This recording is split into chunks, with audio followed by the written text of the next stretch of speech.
اولاد پر ماں کے حقوق۔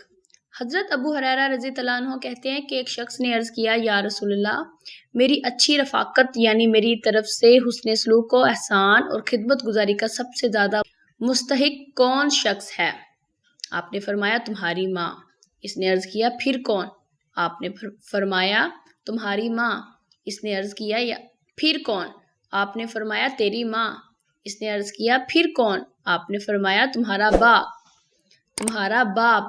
ایک روایت میں یوں ہے کہ آپ نے اس شخص کے سوال کے جواب میں فرمایا کہ تمہاری ماں، پھر تمہاری ماں، پھر تمہاری ماں، پھر تمہارا باپ، اور پھر تمہارا وہ عزیز جو نزدیک کی قرابت رکھتا ہو۔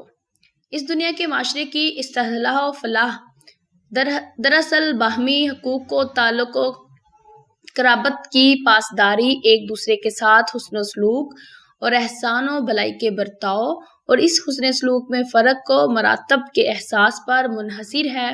شریعت اسلامی کا تقاضا ہے کہ انسان اس دنیا میں ایک دوسرے کے ساتھ جس تعلق و قربت کا رشتہ رکھتا ہو اور اس تعلق قرابت میں جو فرق مراتب سے ادائیگی حقوق اور حسن سلوک کے باہمی معاملات میں اس کا لحاظ ضروری ہے۔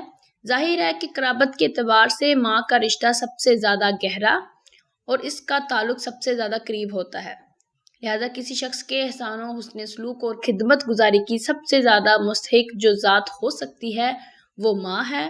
ماں کے بعد باپ ہے اور پھر دوسرے قریبی رشتہ دار ہیں، لیکن ان قریبی رشتہ داروں میں بھی تعلق و قرابت کے درجات مرتب کی رعایت کی گئی ہے۔ جو رشتہ دار اپنے رشتہ کے اعتبار سے جتنا زیادہ قریب ہوگا وہ اتنا ہی زیادہ مقدم رکھا جائے گا۔